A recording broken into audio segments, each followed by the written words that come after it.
안녕하세요. 내면의 평화 시작합니다.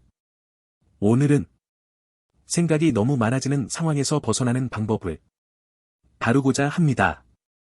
왜냐면 요 며칠간 효과를 잘 거두고 있거든요. 결론부터 말하겠습니다.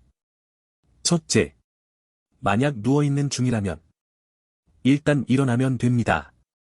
일어날 시간이 지났고 눈도 떴지만 무기력하게 계속 누워있다면 생각은 주제의식 없이 무한히 팽창합니다.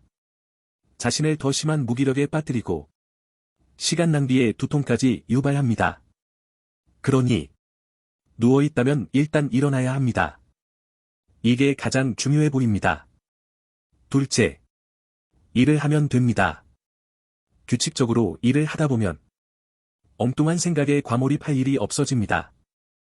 인터넷의 흔한 표현으로 어이 김씨 그러지 말고 벽돌이나 날라 라는 말이 있습니다.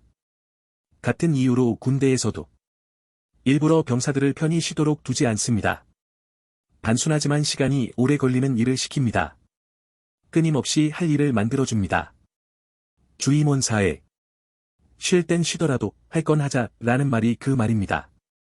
셋째, 일을 할 수 없어서 쉬어야 하는 상황이라면 나름의 규칙적인 생활을 하면 됩니다. 여기서 핵심은 밀어내기입니다. 당면한 다른 생각을 해야 하기에 기존의 생각을 못하게 되는 거죠. 예로 들겠습니다. 일어나서 씻거나 밥하거나 커피를 마시거나 청소를 하는 것으로요. 씻을 때 물이 너무 차가우면 정신이 없어집니다. 밥하기 너무 귀찮으면 라면을 끓일지 그래도 밥을 할지 고민하게 됩니다.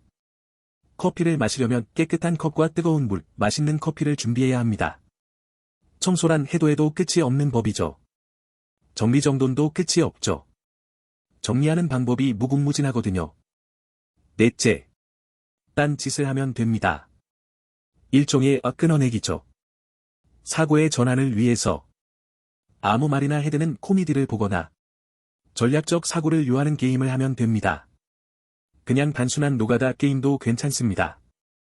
그것들은 최신 것일 필요는 없습니다. 오히려 오래된 것들이 더 재미있고 몰입감 있는 경우가 많아서죠. 단 야동 시청 등은 추천하지 않습니다. 야동을 비하해서가 아니라 다른 이유 때문입니다. 다섯째, 달리기입니다.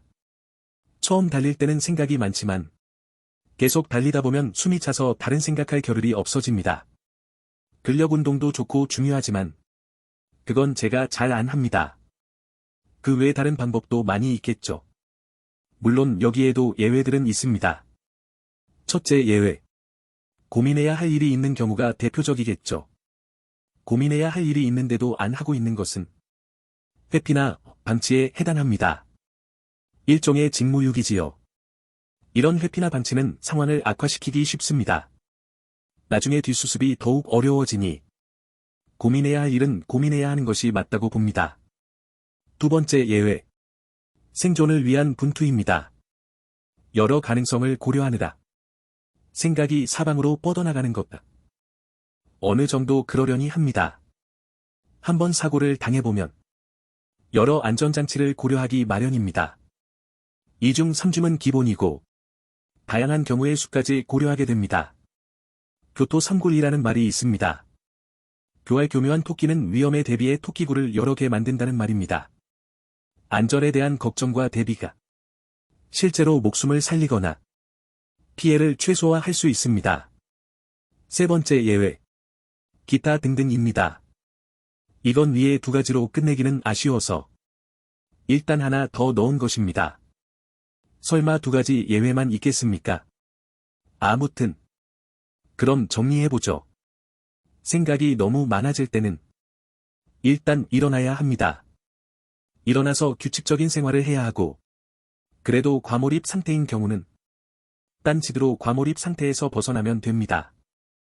물론 몰입해야 할 때는 몰입해야겠죠.